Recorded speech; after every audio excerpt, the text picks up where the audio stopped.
Bien-aimés dans le Seigneur, que Dieu vous bénisse. Vous avez répondu encore une fois nombreux à cette invitation divine et laissez-moi vous dire que vous ne serez pas déçus. Vous ne serez pas du tout déçus parce que le Seigneur vous réserve, c'est dit quelque chose de particulier à travers sa parole, une bénédiction particulière pour vous. Alors, vous et moi, nous savons que il faut l'adorer. Toutes les fois que nous voulons commencer cette émission, nous l'adorons. Parce qu'il faut lui offrir ce qu'il aime et siège dans la louange de son peuple. Adorons le Seigneur. Adorons ensemble le Seigneur. Bien-aimé, je t'invite à commencer par l'adorer. L'adoration, c'est aussi la prosternation. Si tu peux te prosterner où tu te trouves, prosterne-toi. Et commence par l'honorer. N'attends pas forcément le chant. Parce que c'est pas forcément le chant qui l'adore. Mais par tes paroles, tu peux l'adorer. Par ta prosternation, tu peux l'adorer. Tu peux rouler par terre pour l'adorer. Incline ton cœur et adore-le. Alléluia. Nous nous prosternons et nous t'adorons. Reçois notre adoration. Oh, tu en es digne. À tout barrer. À tout barrer. Oh. À tout barrer. À tout barrer. Barre, oh Baba, Aju barre, oh, Aju barre, for you, Aju barre, Aju barre, oh, Aju barre, oh, Aju barre. Chante avec moi, Djoubaré, ah, Djoubaré, ah, Djoubaré, oh, ah, Djoubaré, ah, Djoubaré, oh, ah, Djoubaré, ah, Djoubaré, oh.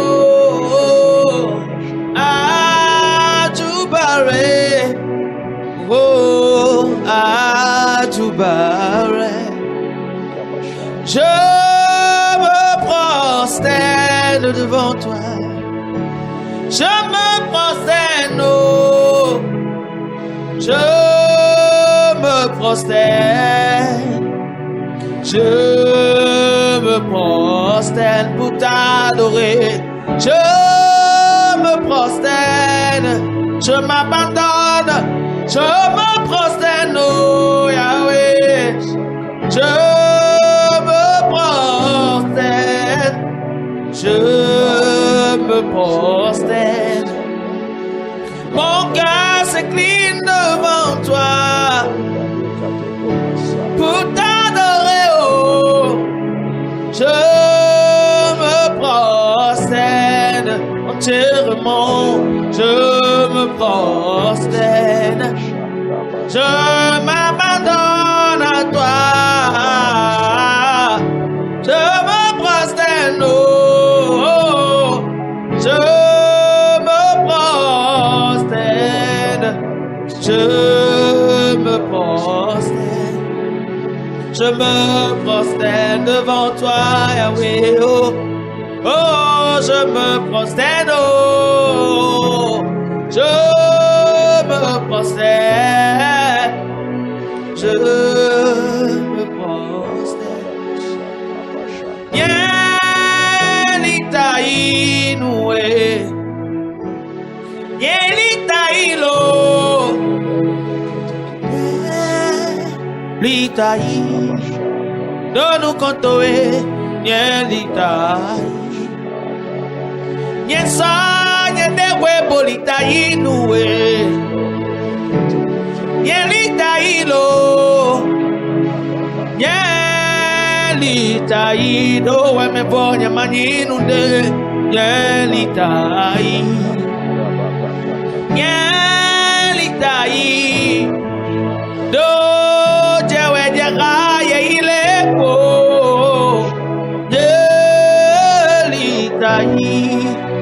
Bodo kwabo nuwe. Igbo wiwe kwabo. Kwabo, kabo. Igbo wiwe kabo. Kabo, kabo. Igbo wiwe kabo. Ablo nude achona blo. Kwabo, kwabo.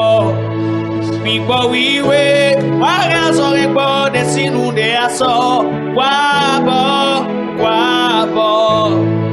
Igbo wiwe kwabo. Kwabo, kwabo. Igbo wiwe kwabo. Kwabo, kwabo. Do victoire sin maison meu. Kwabo, kwabo, kwabo. Do wendo yeto le meu.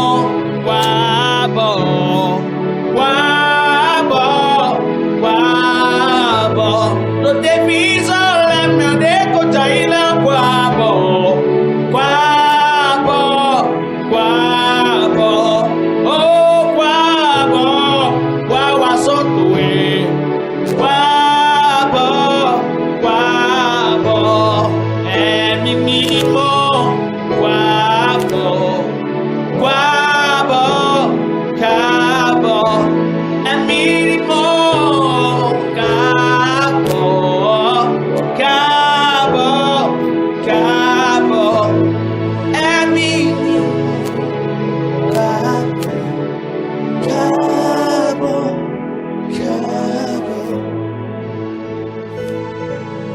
Oh, nous te disons bonne arrivée, Saint-Esprit. Nous te disons bonne arrivée au milieu de nous. Merci pour ta présence effective, ta présence tangible et palpable. Merci parce que tu nous conduis dans le repos à travers ta parole. Merci parce que quand tu es présent, tu mets en fuite l'ennemi et tout ennemi, Seigneur, qui nous environnait.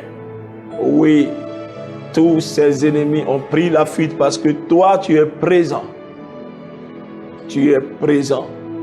Merci pour ta présence glorieuse. Merci parce que tu es là pour nous consoler, pour nous fortifier, pour nous parler, pour nous instruire, pour nous corriger. Et nous te disons bonne arrivée, Saint-Esprit. Bonne arrivée. Merci pour ta présence glorieuse. Béni sois-tu, adoré sois-tu, exalté sois-tu, Saint-Esprit, au nom de Jésus-Christ de Nazareth. Amen. Que Dieu nous bénisse. Que Dieu nous bénisse. Nous voici encore à ses pieds pour recevoir de lui la parole qui donne la vie. Parce que sa parole, elle est vie et esprit. Et le Seigneur veut nous enseigner sur un thème particulier pour que nous soyons pour que tu sois toujours exaucé. Pour que tu sois toujours exaucé. Pour que tu sois toujours exaucé. Pour que tu aies un exaucement à 100%. Alléluia. Est-ce que c'est impossible? Non, ce n'est pas impossible, c'est possible. Parce que s'il arrivait qu'on n'ait pas exaucé, ok? cela n'est pas de la faute du Seigneur. Parce que le Seigneur promet d'exaucer, d'exaucer ses enfants qui crient à lui. Il a dit même que avant même que tu ne cries, je vais te répondre.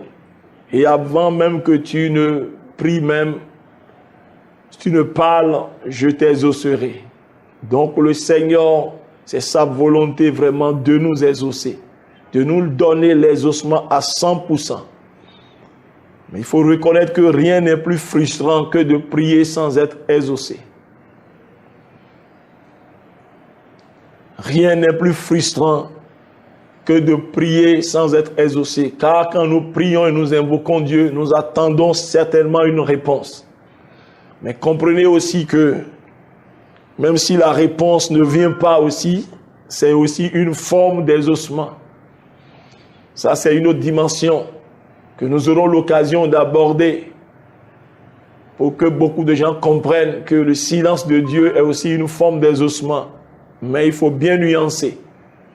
Parce que le silence de Dieu veut dire beaucoup de choses. Parce que quelquefois, Dieu garde le silence dans son indignation. Mais des fois, il garde le silence dans son amour. Mais il faut avoir le discernement. Parce que le témoin à l'intérieur de toi te confirme, oui, et t'explique le type de silence auquel tu te confrontes avec Dieu. C'est très important.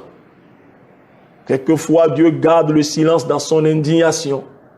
Mais des fois, il garde le silence dans son amour parce qu'il se prépare. Il se prépare pour quelque chose de grandiose. Donc, nous allons y revenir. Notre thème, pour que tu sois toujours exaucé. Parce qu'on peut se poser la question, est-ce que vraiment quelqu'un peut être totalement à 100% exaucé? Mais c'est possible, parce que si cela ne l'était pas, la Bible n'aurait pas mentionné. Ok? La Bible n'aurait pas mentionné.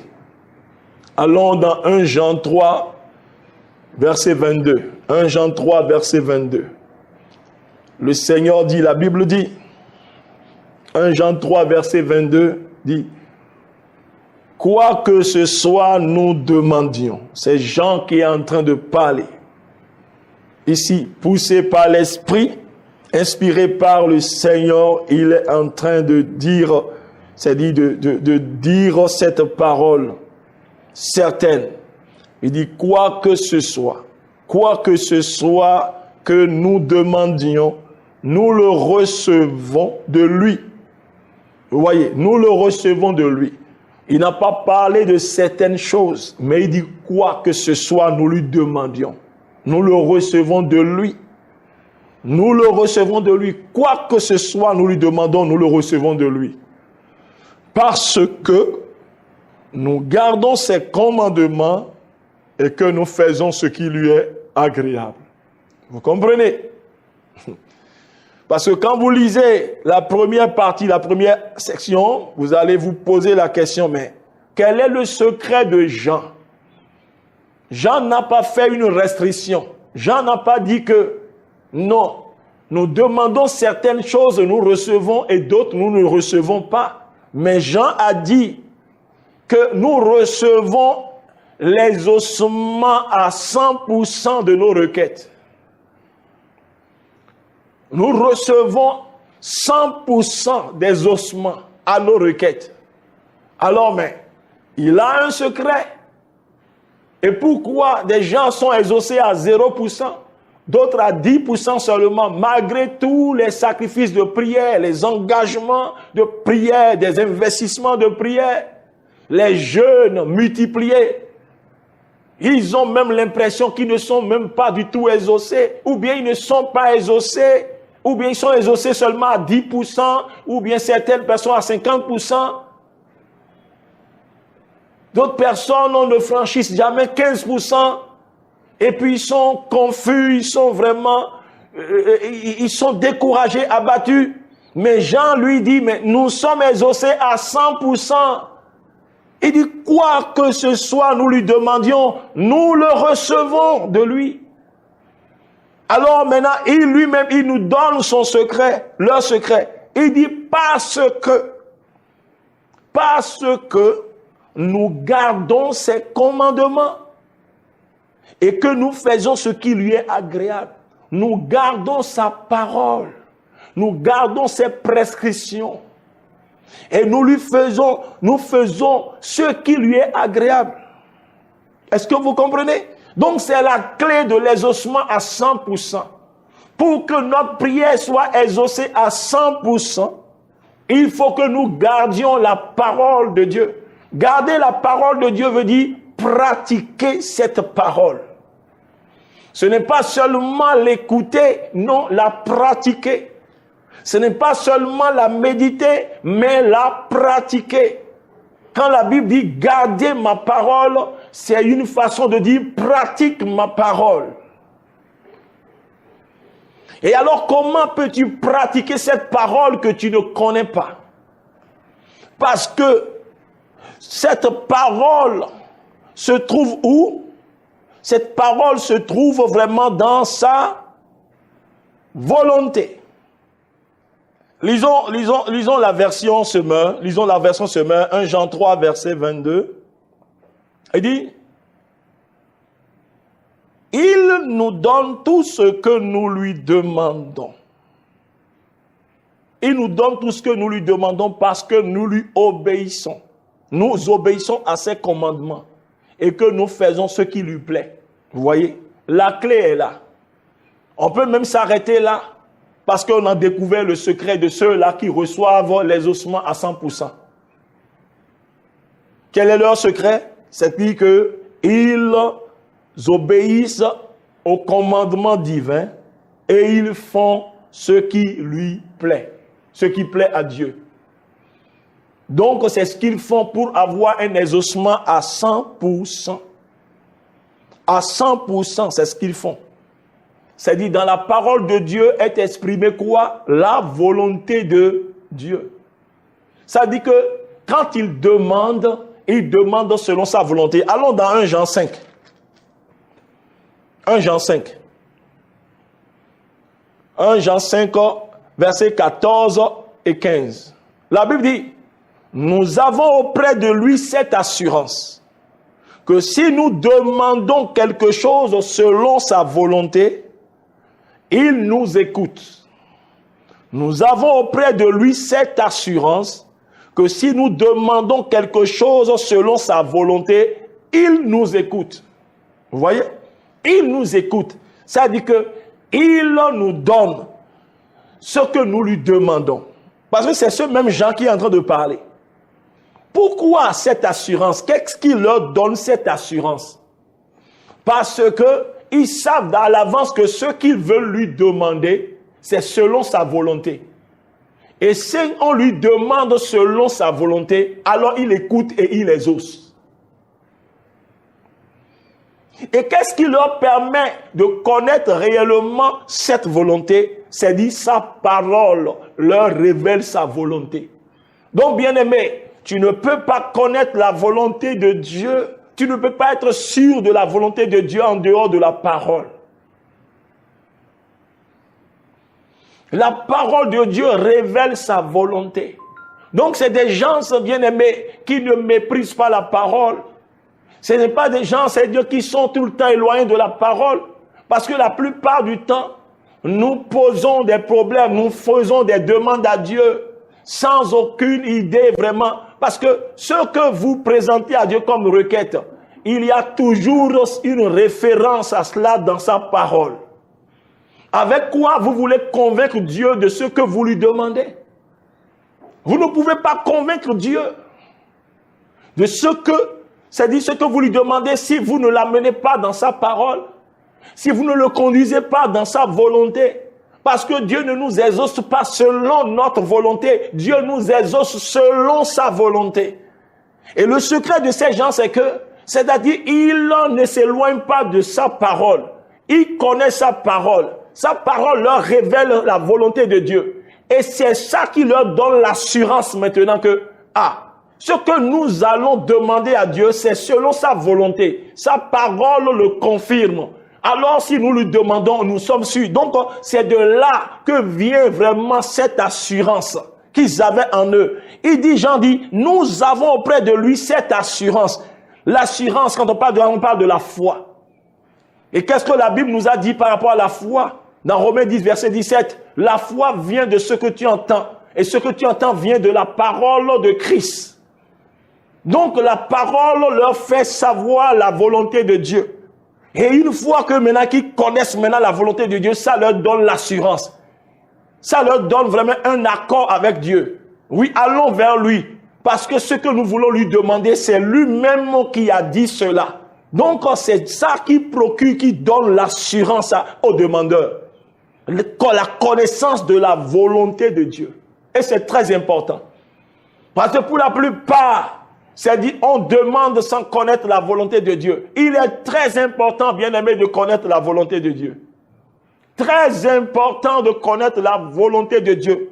Parce que c'est sur la base de sa volonté que tu peux demander et obtenir. Comme Jean l'a dit. Il dit, nous avons auprès de lui cette assurance que si nous demandons quelque chose selon sa volonté, il nous écoute. Ce qu'il a dit, expliqué plus tôt, il dit, tout ce que nous lui demandons, quoi que soit nous demandons, nous le recevons parce que nous gardons ses commandements et nous faisons ce qui lui est agréable. Parce que la parole de Dieu te révèle ce que Dieu aime et ce que Dieu n'aime pas. Ce qui plaît à Dieu et ce qui ne lui plaît pas. Lorsque vous faites quelque chose, vous faites à quelqu'un ce qui lui plaît, vous avez l'approbation de la personne. Vous avez toutes les grâces de la personne. Vous avez l'assistance de la personne. Vous avez l'accord de la personne. Vous avez l'attention de la personne. La personne prend du plaisir à être avec vous. Prend du plaisir à satisfaire vos besoins. Parce que vous faites toujours ce qui lui est agréable. Vous avez appris à le connaître, à connaître cette personne. Et vous savez que telle chose lui déplaît. Alors vous ne lui faites pas cela, tout simplement. Mais vous lui faites ce qui lui est agréable. Alors comment cette personne ne va pas préférer votre compagnie? Vous voyez, c'est le secret. Nous gardons sa parole. Nous pratiquons cela. Et c'est sur la base de la connaissance de sa parole, connaissance de sa volonté que nous formulons nos requêtes, nos demandes. C'est pourquoi nous recevons toujours les ossements. C'est-à-dire que tous les actes que nous posons, tout ce que nous faisons, nous le faisons pour lui plaire. Parce que nous avons déjà connaissance de ce qu'il aime et ce qu'il n'aime pas. Donc, chaque fois que nous voulons poser un acte, ou bien nous voulons faire quelque chose, alors nous nous rassurons d'abord si c'est sa volonté ou pas. Si ce n'est pas sa volonté, nous ne le formulons pas cette requête.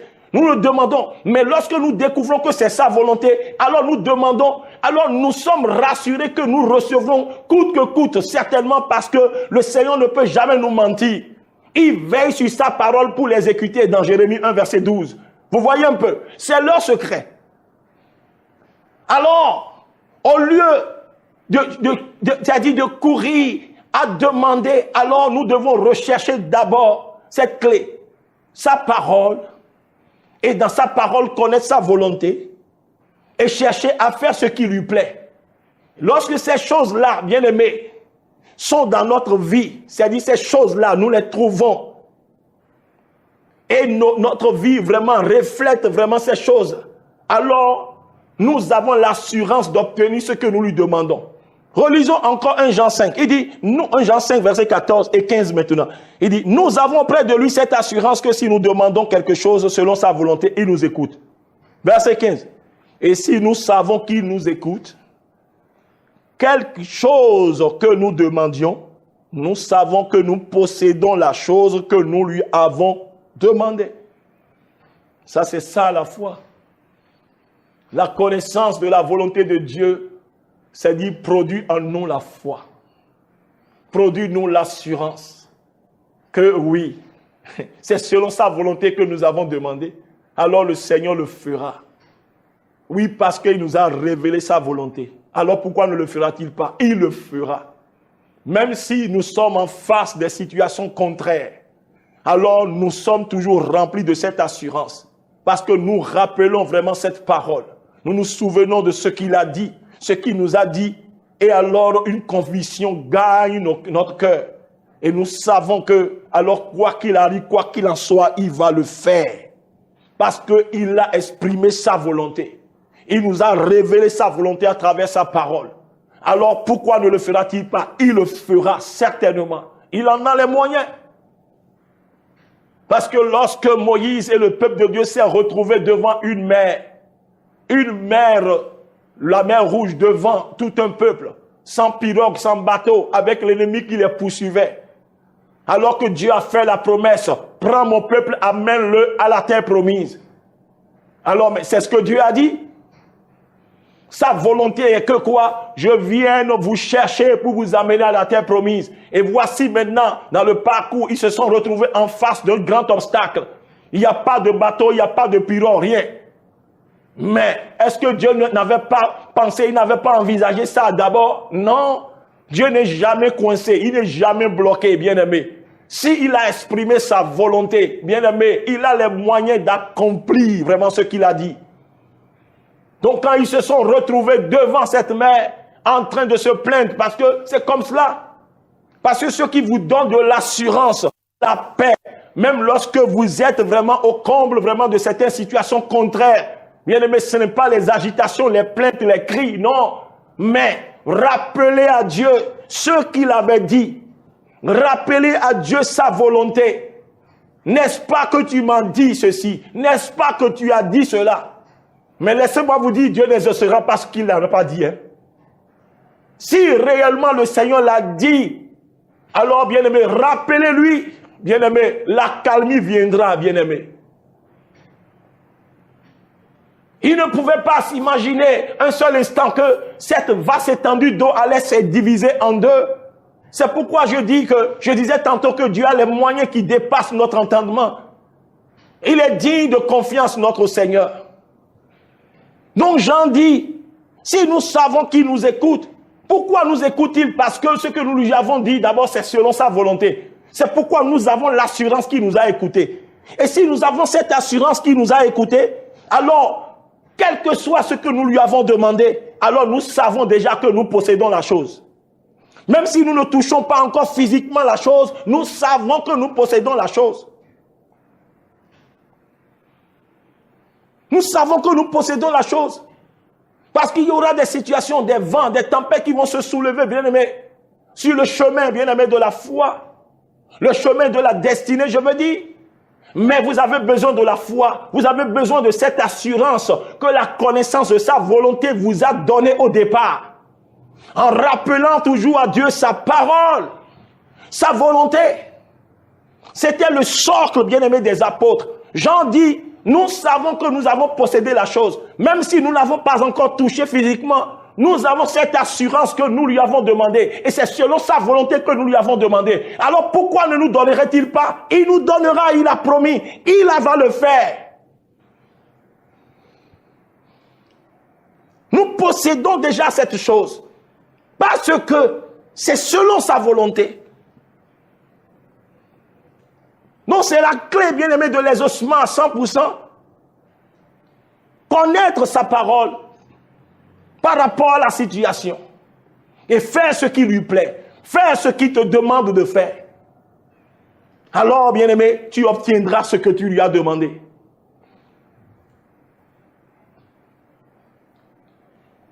Souvenez-vous qu'il a dit, tout ce que vous demandez en priant selon sa volonté, croyez que vous l'avez reçu et vous le verrez s'accomplir.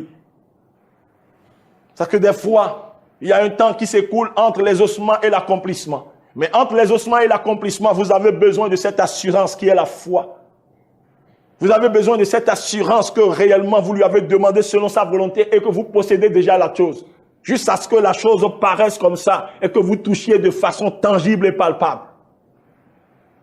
Mais la clé est que quoi? C'est la connaissance de sa volonté. Et pour connaître sa volonté, vous ne pouvez pas écarter vraiment sa parole.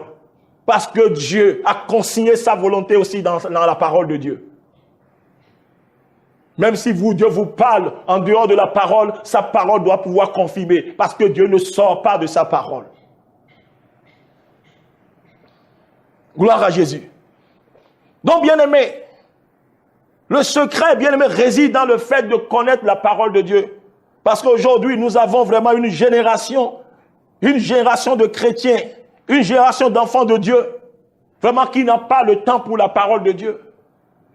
Les gens sont toujours en quête de faya, mais pas de temps pour la parole de Dieu, pas de temps pour la méditation, pas de temps vraiment pour la communion avec Dieu, des temps de qualité, des temps de méditation de qualité. On est toujours dans les courses du matin jusqu'au soir. Il y en a même qui n'ouvrent pas leur Bible, qui n'ont pas le temps d'ouvrir leur Bible, même une seule fois par semaine. Ce n'est que le dimanche qu'ils enlèvent la poussière dessus cette Bible et puis ils vont à l'église. Ils sont devenus des religieux. Le christianisme n'est pas la religion. Le christianisme, c'est une relation. C'est une communion avec Christ. Alors que le secret réside dans la parole. Il dit, nous connaissons son commandement. Nous gardons sa parole. Nous pratiquons sa parole. Et nous faisons ce qui lui est agréable. Voulez-vous savoir ce qui est agréable à Dieu? Ça se trouve aussi dans sa parole. Ça se trouve dans sa parole. Qu'est-ce qui lui est agréable? Qu'est-ce que Dieu veut? Qu'est-ce qu'il ne veut pas? Vous ne connaissez pas quelqu'un et vous voulez marcher avec lui. Il a dit, est-ce que deux personnes peuvent marcher ensemble si elles ne s'accordent? Si vous voulez vous accorder avec Dieu, connaissez sa parole. Aspirez à cela.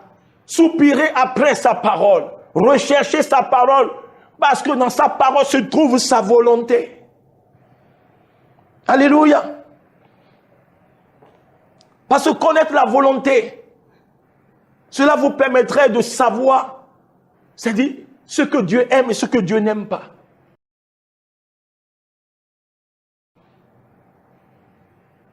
À partir du verset 9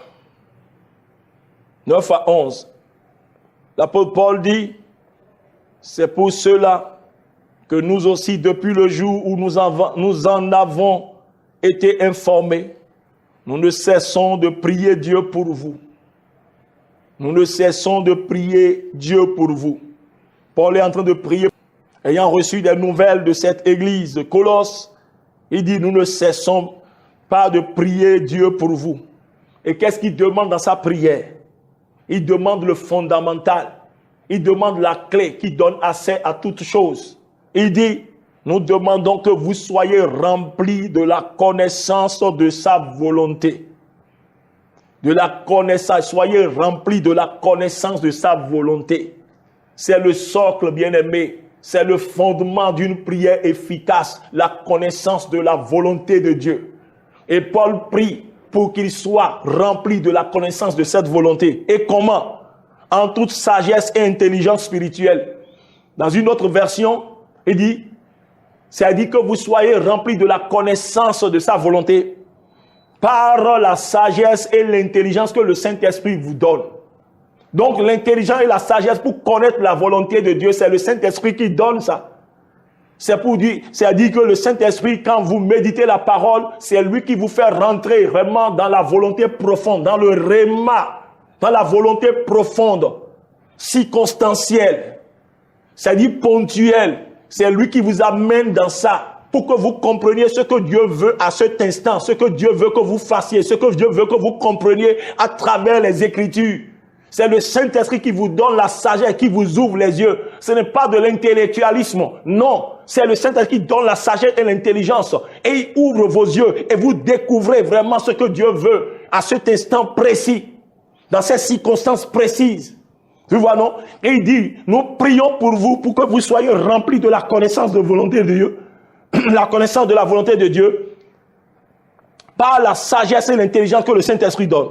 Verset 10, il dit, pour marcher d'une manière digne du Seigneur et lui être entièrement agréable. Alors, comment vous ne pouvez pas marcher maintenant d'une façon digne du Seigneur lorsque vous connaissez déjà sa volonté?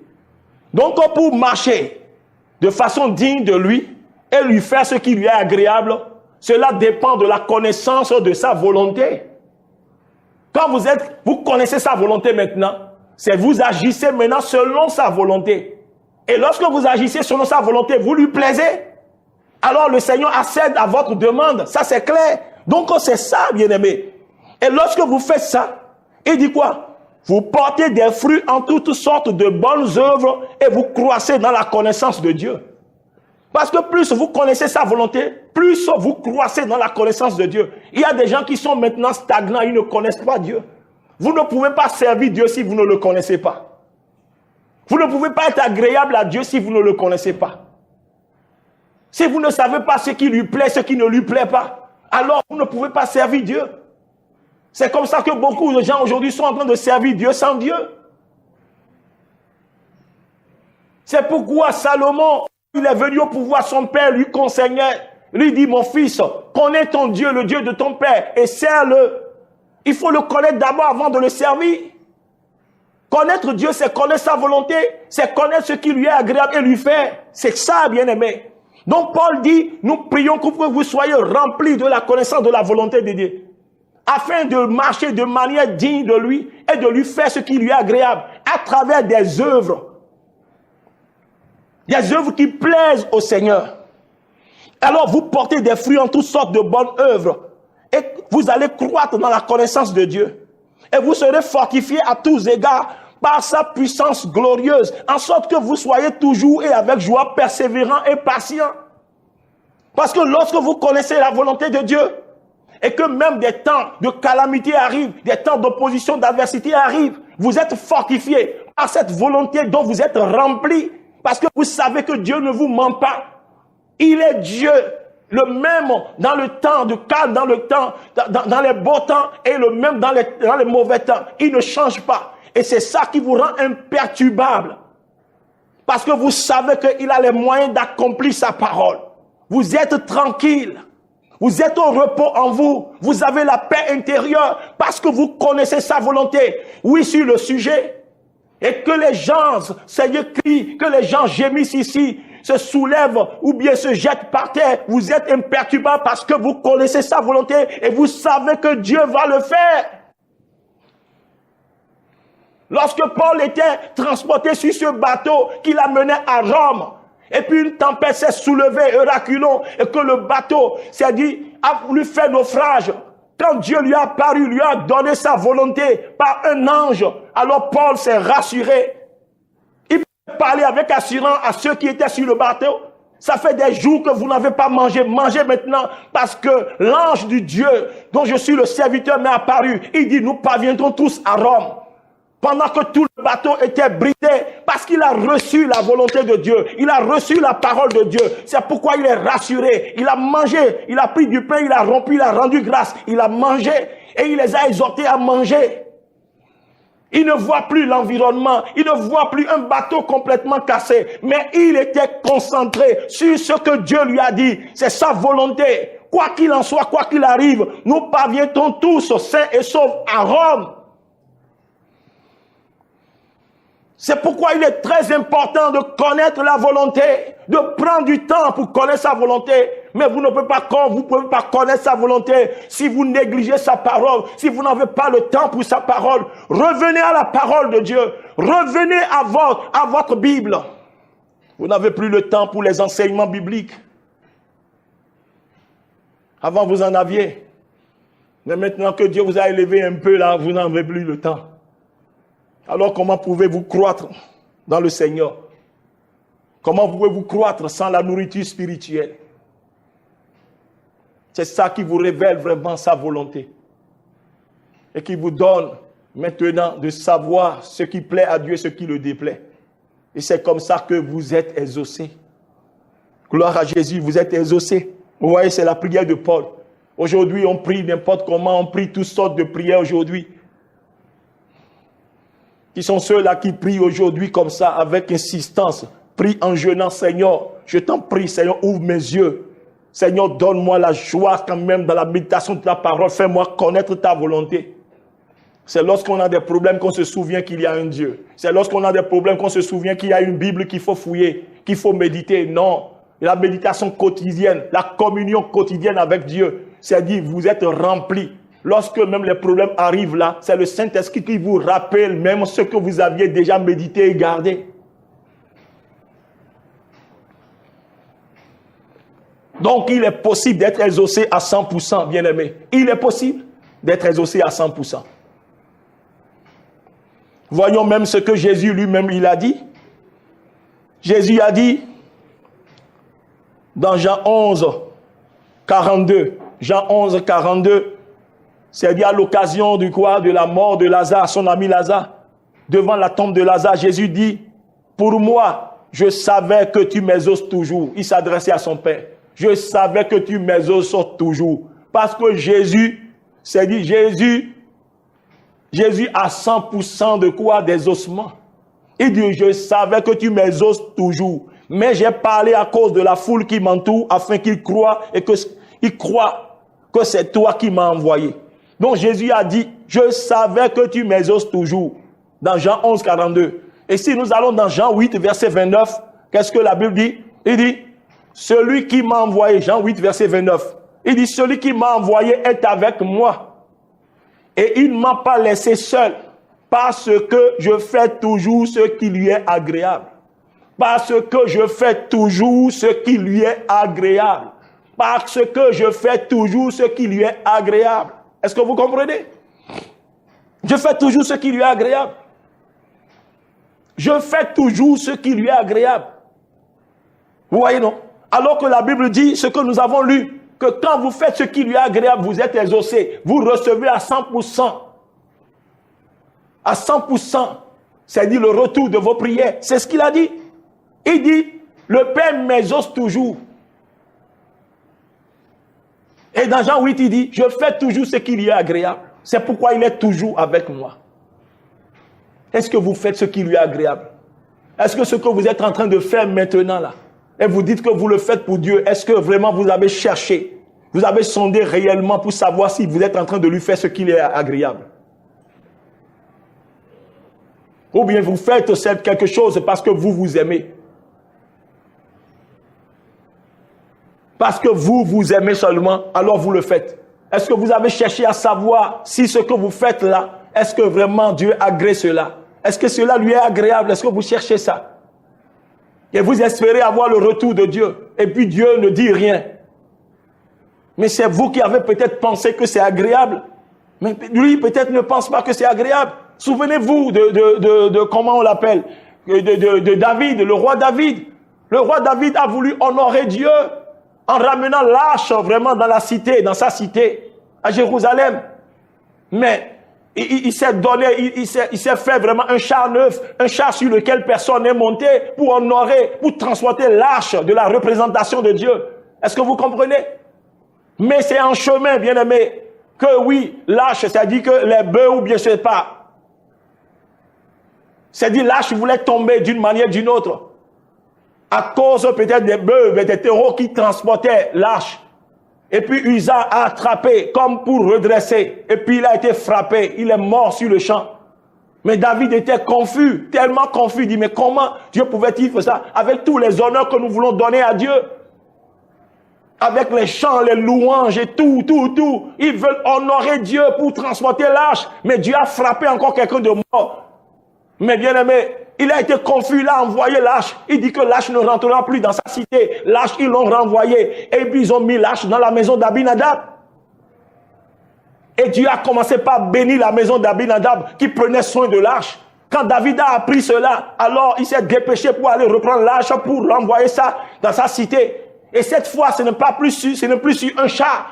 Parce qu'il a connaissance dans sa parole, dans la loi, que l'arche devait être transportée par les sacrificateurs. C'est ça la volonté de Dieu.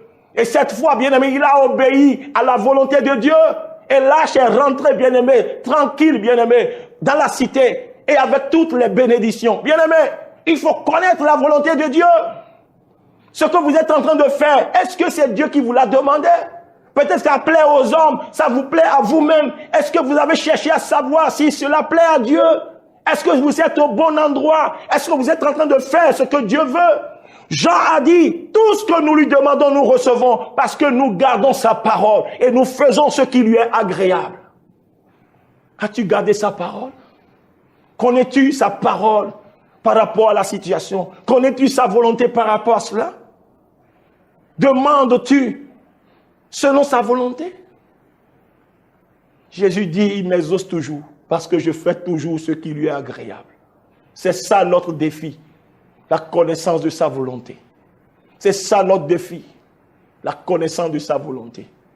Et si nous lisons Josué 1.8 que nous citons très souvent, Josué 1.8, que ce livre de la loi ne s'éloigne point de ta bouche, médite-le jour et nuit, afin de marcher fidèlement selon tout ce qui est écrit. C'est alors que tu auras du succès et tu auras de la réussite. Tu cherches le succès, tu cherches la réussite, tu demandes à Dieu et tu veux les avoir. Mais c'est dans sa parole.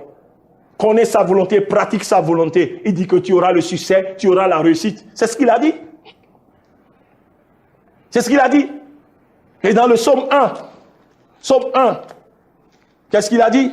Dans psaume 1, il dit, heureux l'homme qui ne marche pas selon les conseils des méchants, qui ne s'arrête pas sur la voie des pécheurs, et qui ne s'assied pas en compagnie des moqueurs, mais qui trouve son plaisir dans la loi de l'Éternel.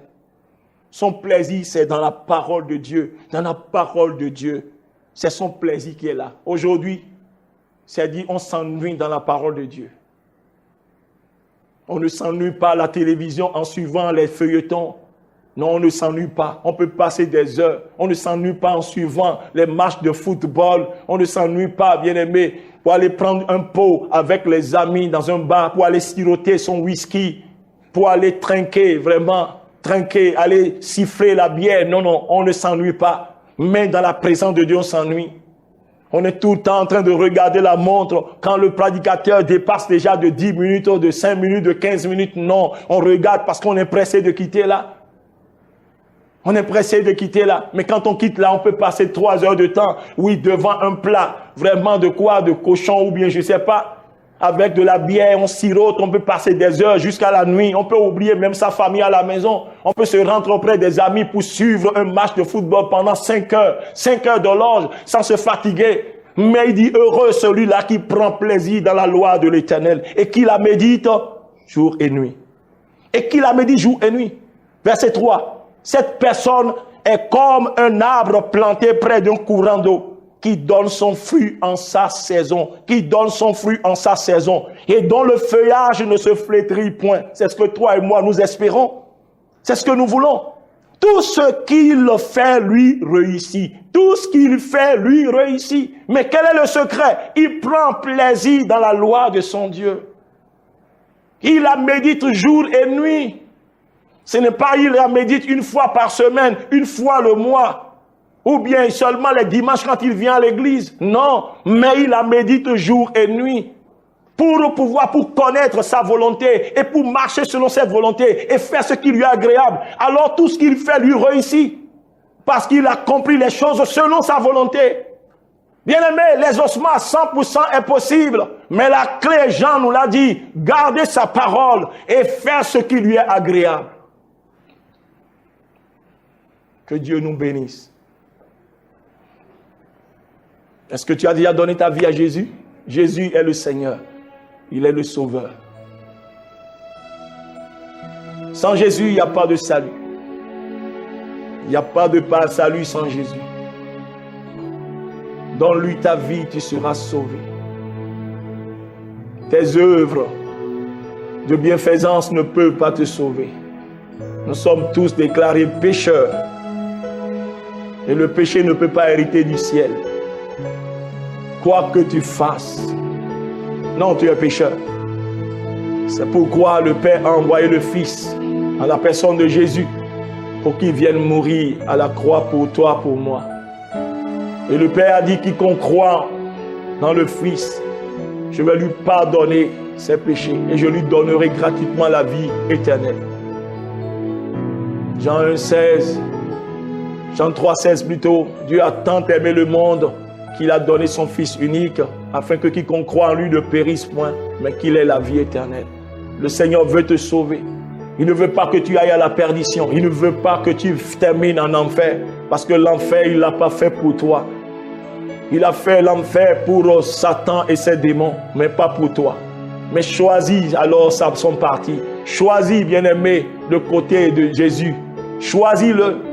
Et alors tu passeras ton éternité avec lui dans le paradis. Le Seigneur t'aime.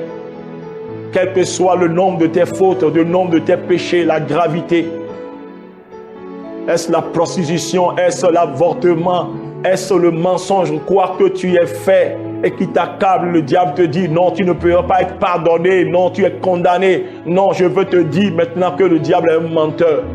Là où tu es, si tu peux revenir au Seigneur de tout ton cœur, alors le Seigneur te pardonnera. Quelle que soit la faute, la gravité, le Seigneur veut te pardonner. C'est pourquoi il t'a donné la grâce d'être là et d'écouter cette parole. C'est pour toi que le Seigneur a permis, oui, que tu écoutes. C'est pour toi, alors saisis l'occasion. Ne remets pas à demain. Accepte Jésus dans ta vie comme ton Seigneur et Sauveur et il te sauvera. Il te donnera la vie éternelle. Est-ce que tu veux est-ce que tu veux recevoir Jésus? Alors dis cette prière avec moi. Dis, Seigneur Jésus, je viens à toi parce que je suis pécheur. Et c'est à cause de mes péchés que tu es venu. Tu es mort à la croix. Tu as été enseveli. Et tu es ressuscité le 3e jour pour ma justification. Seigneur Jésus, pardonne-moi mes péchés. Que ton sang précieux me purifie. Jésus, je te donne ma vie. Viens dans mon cœur, habite en moi, sois mon Seigneur et mon Sauveur unique. Je t'appartiens désormais, Jésus. Dirige ma vie au nom de Jésus-Christ de Nazareth. Si tu as fait cette prière, laisse-moi maintenant prier pour toi parce que je peux te rassurer que ton nom est effectivement écrit dans le livre de vie et désormais le Seigneur est ton Seigneur. Et s'il est ton Seigneur, soumets-toi à lui, dépends de lui et puis fais quoi? Obéis-lui. Et pour cela, tu as besoin de trouver une église évangélique, une église où la Bible est enseignée dans sa vérité, dans sa pureté. C'est ça qui te permettra de croître, de grandir spirituellement, de connaître vraiment la volonté de Dieu dont nous avons parlé, de connaître sa parole et de pouvoir prier désormais selon sa parole pour être exaucé à 100%. Alors prions, Père, nous voulons te dire merci pour ces bien-aimés qui ont reçu Jésus. Seigneur, nous croyons que tu les as sauvés. Alors garde-les dans le creux de ta main, que personne ne te les ravisse. Que ta paix, qui surpasse toute intelligence, puisse envahir tous les aspects de leur vie. Je chasse toute espèce de trouble de leur vie. Troubles créés par la maladie, tout créé par les problèmes, par les dettes. Je les chasse de leur vie, Père. La source de tout problème soit coupée, soit brisée maintenant, au nom de Jésus-Christ de Nazareth. Recevez maintenant la paix de Dieu. Recevez la paix dans votre cœur. Recevez la paix dans votre corps. Là où vous êtes malade, le Seigneur vous délivre maintenant. Vous tous qui avez écouté ce message, recevez votre guérison. Recevez maintenant le dénouement de cette situation. Maintenant même, au nom de Jésus-Christ. Je prie maintenant pour vous que la joie de la parole, la joie de la méditation de Dieu, vraiment vous saisisse maintenant. Que le Seigneur ouvre vos yeux. Recevez l'intelligence et la sagesse que donne le Saint-Esprit pour comprendre les Écritures, pour saisir, appréhender la volonté de Dieu, afin que votre prière puisse recevoir les ossements à 100%. Je prie pour vous au nom de Jésus-Christ de Nazareth. Soyez guéris, soyez libérés. Maintenant, recevez la délivrance, recevez la guérison au nom de Jésus-Christ de Nazareth. Que la grâce de notre Seigneur Jésus soit avec vous, l'amour du Dieu vivant et la communion du Saint-Esprit soit avec chacun de vous. À bientôt. Que Dieu nous bénisse.